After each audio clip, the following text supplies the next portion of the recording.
Hello everyone, welcome to VR coaching. आज हम 10th standard का ग्रेविटेशन लेसन सीखेंगे। तो शुरू करते हैं सीधा। First is gravitation and gravity, दोनों में फ़र्क होता है, वो फ़र्क पहले समझ लेते हैं। ग्रेविटेशन जो है वो एक अट्रैक्टिव फोर्स होता है किसी भी दो ऑब्जेक्ट्स के बीच में। फॉर एग्जांपल यहाँ पे अगर हम देखते हैं तो M2 एंड M1 ये दो ऑब्जेक्ट्स हैं जिनका सर्टन मास है कोई, वो दोनों ऑब्जेक्ट्स एक दूसरे पे जो अट्रैक्टिव फोर्स एक्सर्ट कर रहे हैं, that force is gravitation. And gravity जो है वो अर्थ जो बाकी ऑब्जेक्ट्स पे ग्रेविटेशनल फोर्स या अट्रैक्टिव फोर्स अप्लाई करता है उसे ग्रेविटी कहते हैं। तो जैसे डायग्राम पे आप देख सकते हैं, ह्यूमंस हों या बाकी भी ऑब्जेक्ट्स हो, कोई ह्यूमंस हैं, ये बॉल रहा है इनके हाथ में, ये एरोप्लेन है, ये सारे ऑब्जेक्ट्स पे अर्थ जो फोर्स एक्सर्ट कर रहा है, attractive force, that force is gravity. ना circular motion, centripetal force, gravitation, ये सारे इंटरकनेक्टेड कॉन्सेप्ट्स हैं, इसलिए सर्कुलर मोशन देखते हैं। Circular motion is a movement of an object along the circumference of a circle. तो किसी भी सर्कल के सर्कमफरेंशियल पाथ में जो जब कोई ऑब्जेक्ट मूव करता है, मोशन में होता है, तो हम कहते हैं कि वो ऑब्जेक्ट सर्कुलर मोशन में है। फॉर एग्जांपल यहाँ पे ये जो बॉल है ये एक सर्कुलर पाथ में ट्रैवल कर रहा है, सो हम कहते हैं कि ये सर्कुलर मोशन में है। एंड सेंट्रिपिटल फोर्स क्या है? तो ये फोर्स जो है वो ग्रेविटी की वजह से, a force that acts on a body moving in circular path and is directed towards the center। तो यहाँ पे सेंटर होगा जहाँ पे वो स्ट्रिंग होल्ड किया हुआ है बॉल से। This would be the radius, एक second, just change the colour, this will be the radius and this would be the centre here.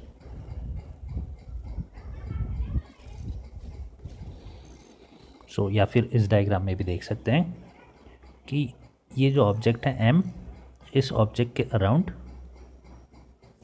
इस ऑब्जेक्ट का जो पाथ है M का वो सर्कुलर है एंड सेंट्रिपिटल फोर्स एक्ट होगा इस सेंटर से उस ऑब्जेक्ट पे।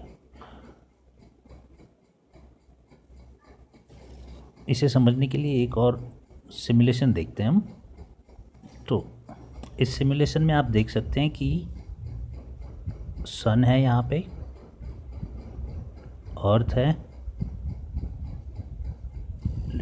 तो अर्थ जो है वो सन के अराउंड सर्कुलर पाथ में मूव कर रहा है। This is the path, circular path, ठीक है। सो अर्थ सन के अराउंड घूम रहा है due to gravity and centripetal force, और वो सर्कुलर मोशन में भी है। सेम वे अगर हम मून को भी लेते हैं इसके साथ में, so this is the motion of sun, moon and earth around the sun. आप यहाँ पे देख सकते हैं, अगर हम मास बढ़ा देते हैं सन का, तो जो ऑर्बिट है रोटेशनल वो डिक्रीज हो जाता है। And you are seeing on the screen कि at a certain point earth sun के इतना क्लोज चला जाता है कि अगर और थोड़ा मास बढ़ा दे तो वो सन के अंदर क्रैश हो जाएगा। जैसे आप देख रहे हैं मून वहाँ से जा चुका है, तो वापस आते हैं जगह पे, स्टार्ट करते हैं। अर्थ सर्कुलर मोशन में सन के अराउंड सेंट्रिपिटल फोर्स और ग्रेविटी की वजह से मूव हो रहा है। तो अब क्योंकि ये सेंट्रिपिटल फोर्स और ग्रेविटी की वजह से सन के अराउंड अर्थ रोटेट हो रहा है, क्या होगा अगर हम ग्रेविटी मान लेते हैं कि अगर नहीं है या सडनली ग्रेविटी ख़त्म हो जाती है तो क्या होगा? तो आप अर्थ को ऑब्जर्व कीजिए, आपको समझ में आएगा क्या होता है।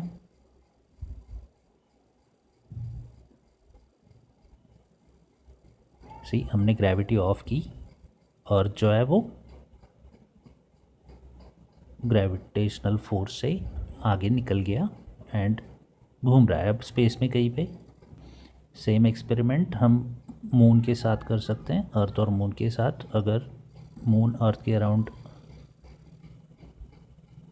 घूम रहा है एंड सडनली ग्रेविटी अगर ऑफ हो जाती है तो मून जो है वो ड्रिफ्ट ऑफ हो जाता है, क्योंकि कोई फोर्स है नहीं जो उन ऑब्जेक्ट्स को दोनों को एक दूसरे से कनेक्टेड रखे। इसी सिमुलेशन से हम ये भी सोच सकते हैं, देख सकते हैं कि मास और डिस्टेंस का क्या इफेक्ट होता है।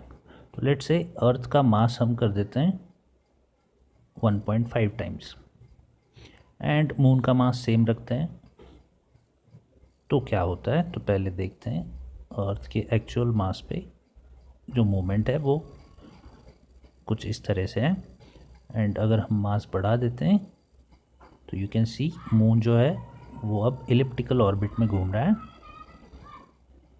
एंड और अगर बढ़ा देते हैं तो और करीब आ रहा है। सेम वे अगर मून का भी मास बढ़ा देते हैं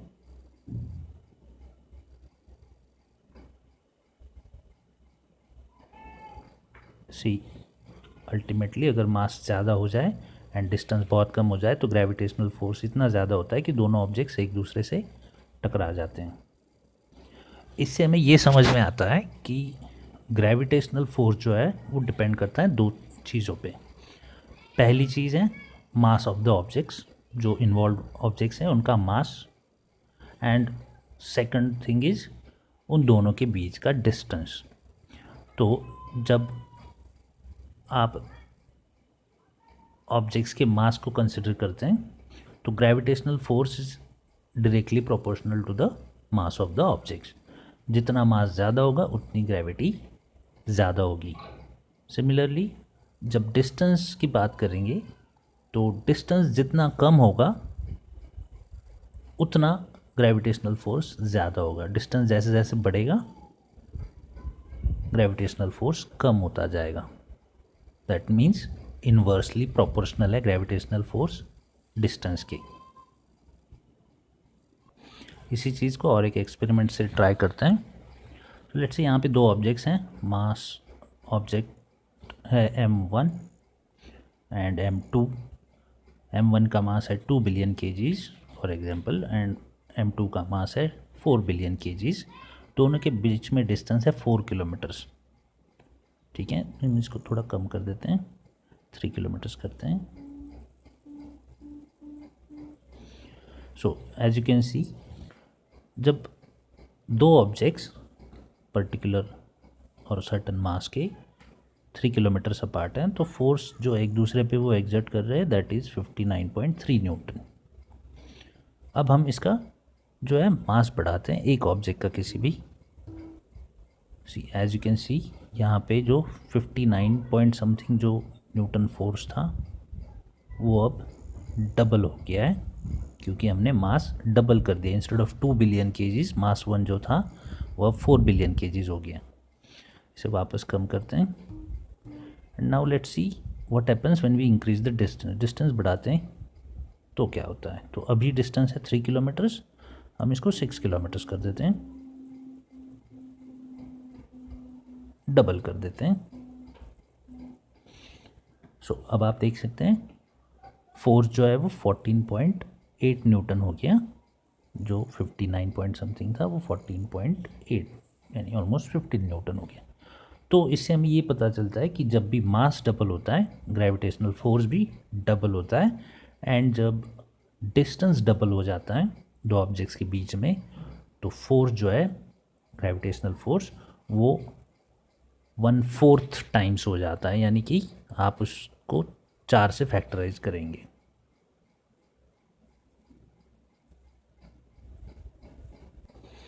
आगे बढ़ते हैं। Next topic is Kepler's laws.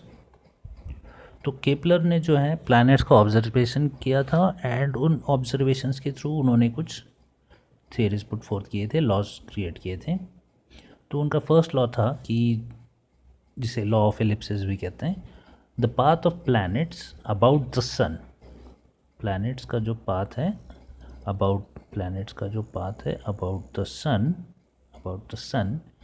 is elliptical in shape with the center of the sun being located at one focus।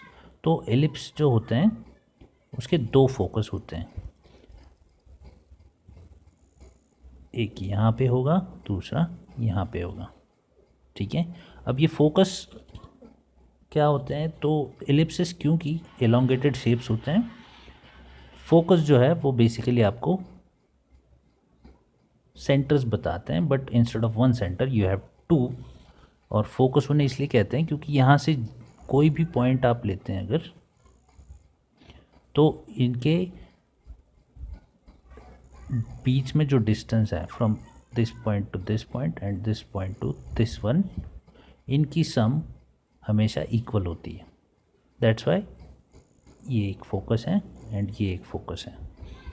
तो केपलर्स का फर्स्ट लॉ ये था कि प्लैनेट्स का जो पाथ है अराउंड द सन वो एलिप्टिकल होता है, एंड सन जो है वो उस एलिप्टिकल पाथ के किसी एक फोकस पे होता है। सेकंड लॉ उन्होंने बोला था कि the line joining the planet and the sun sweeps equal areas in equal intervals of time. The line joining the sun and the planet, so let's say यहाँ पे प्लैनेट है हमारा, यहाँ पे, तो ये जो लाइन जॉइन कर रही है इन दोनों को, इमेजिनरी लाइन है ऑब्वियसली, ये इक्वल टाइम इंटरवल्स में इक्वल एरियाज कवर करती हैं। दैट मीन्स यहाँ पे जो एरिया है सन एंड ए बी के बीच में and sun and X Y के बीच में, ये दोनों एरियाज इक्वल है।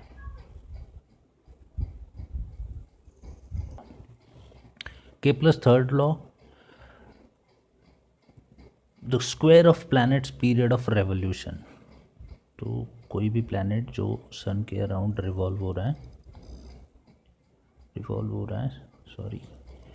कोई भी प्लैनेट जो सन के अराउंड रिवॉल्व हो रहा है, उसका जो रेवोल्यूशन का पीरियड है, जैसे अर्थ का 365 डेज है, ये डायरेक्टली प्रोपोर्शनल होता है उसके जो मीन डिस्टेंस है। यानी कि जैसे आप डायग्राम से देख सकते हैं, क्योंकि ये एलिप्स है, अर्थ अगर यहाँ पे है पॉइंट बी पे, तो जो डिस्टेंस है between sun and earth would be less than when it is at, let's say if earth is at this point और दिस पॉइंट।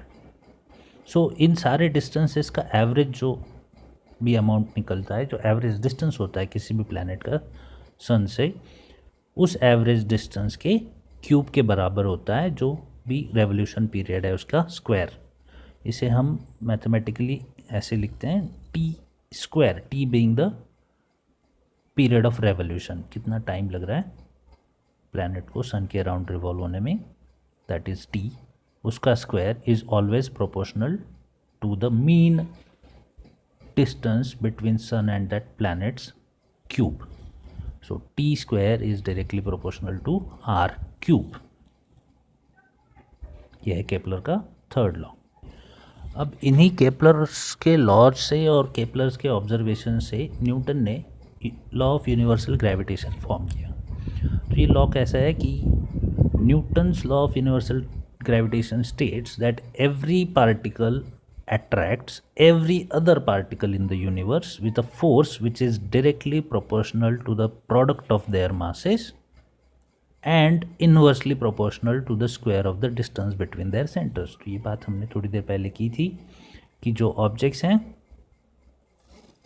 उनका मास इम्पॉर्टेंट है एंड जो उनके बीच में डिस्टेंस है वो इम्पॉर्टेंट है। तो वो कैसे इम्पॉर्टेंट है, तो सारे ऑब्जेक्ट्स यूनिवर्स में हैं जो भी, वो एक दूसरे पे ग्रेविटेशनल फोर्स अप्लाई एग्जर्ट करते हैं।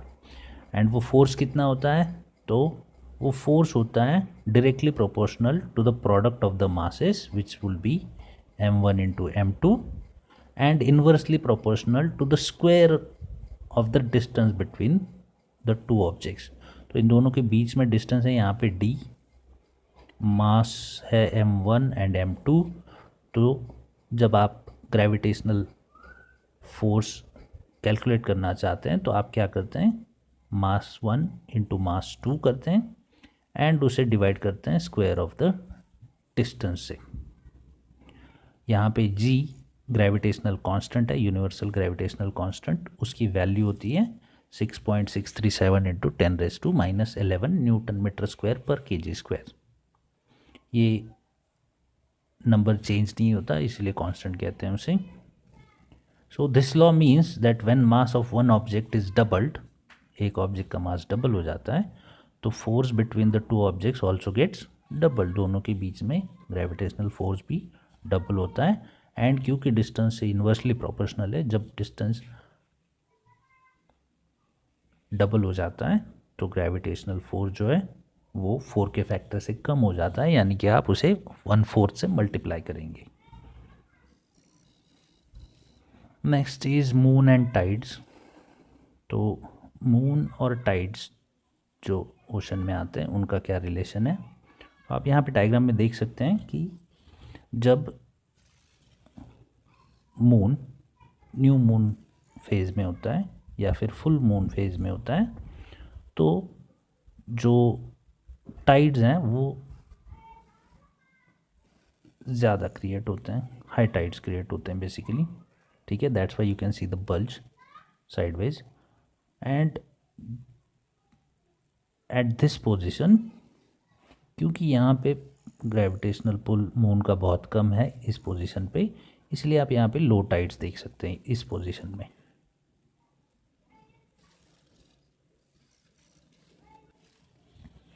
अब यहाँ पे ये चीज़ याद रखनी है कि along with the moon sun भी ग्रेविटेशनल पुल अप्लाई कर रहा है। जैसे आप इस डायग्राम में देख सकते हैं, सन पुल कर रहा है बट लो टाइड है, एंड मून जो 3rd क्वार्टर फेज़ में या 1st क्वार्टर फेज़ में जब होता है, तो ये जो बल्जेस हैं यहाँ पे ज़्यादा प्रोमिनेंट है, यहाँ पे लेस प्रोमिनेंट है। उसका रीज़न ये कि जब मून यहाँ पे था तो अलॉन्ग विथ मून्स ग्रेविटी सन की ग्रेविटी भी उसे पुल कर रही थी। दैट्स वाई ये बल्जेस यहाँ पे ज़्यादा प्रोमिनेंट होते हैं।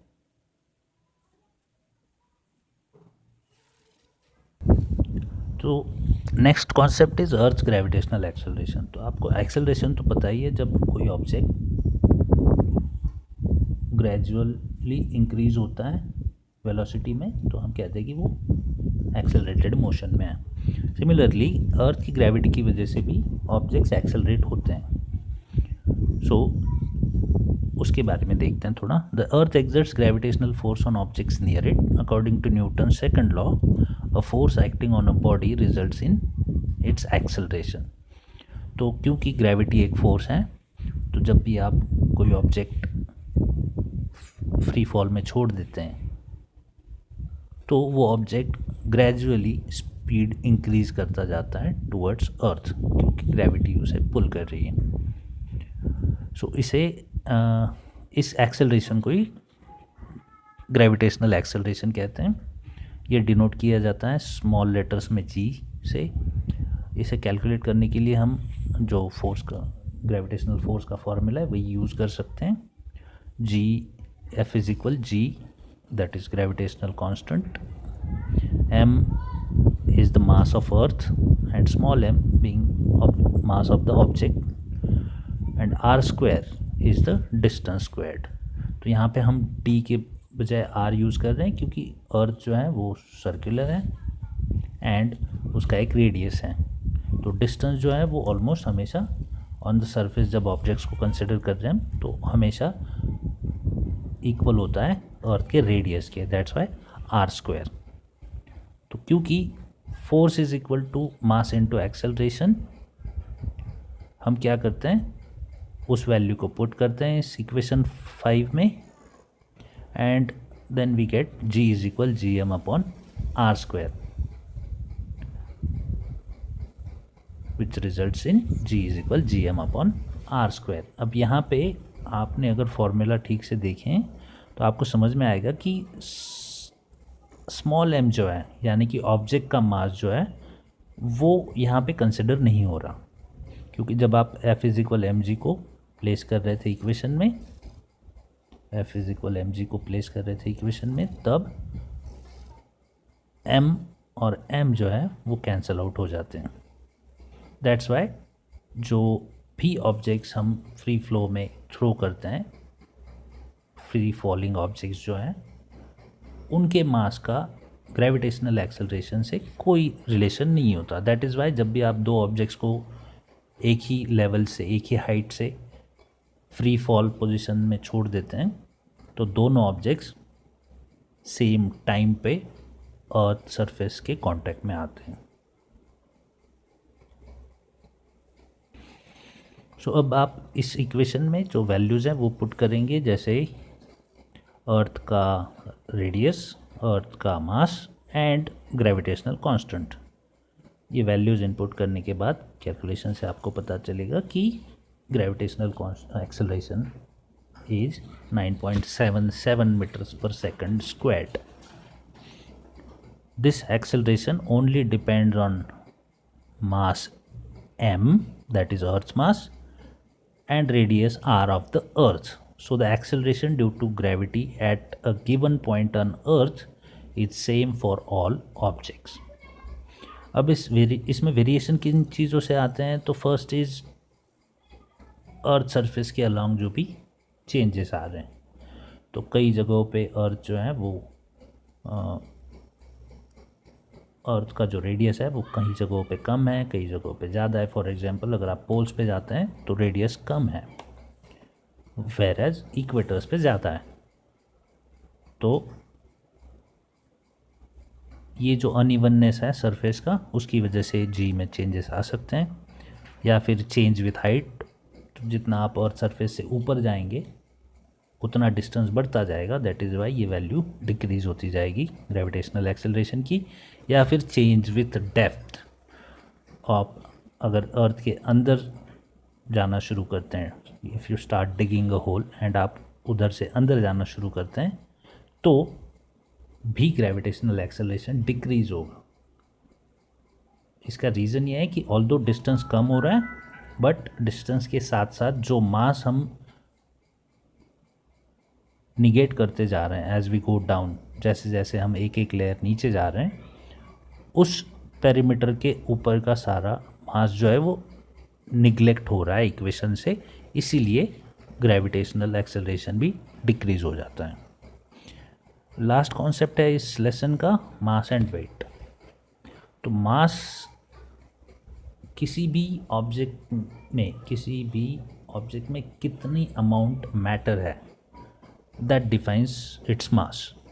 इसका यूनिट केजी होता है, किलोग्राम। वेयर एज वेट जो है वो फोर्स होता है जो किसी भी ऑब्जेक्ट पे अर्थ जो ग्रेविटेशनल फोर्स अप्लाई कर रहा है, वो फोर्स मतलब उसका उस ऑब्जेक्ट का वेट होता है। वेट न्यूटन्स में मेजर होता है क्योंकि वो फोर्स है। Mass is always constant. आप कहीं भी जाइए, अर्थ पे, मून पे, मार्स पे, आपका मास चेंज नहीं होगा। वेयर एज वेट जो है वो ग्रेविटी पे डिपेंड करता है। एज इन अगर अर्थ की ग्रेविटेशनल फोर्स ज़्यादा है तो आपका वेट ज़्यादा होगा। मून का ग्रेविटेशनल फोर्स कम है अर्थ से, इसलिए वहाँ पे आपका वेट कम मेजर किया जाएगा। सो इस लेसन में इतने की पॉइंट्स थे। आई होप मैंने सारे कवर कर लिए। आपको कोई भी डाउट्स हैं तो आप विक्रम सर या मेरे पास अपने डाउट्स भेज सकते हैं, या फिर कॉल भी कर सकते हैं आप। Thank you very much.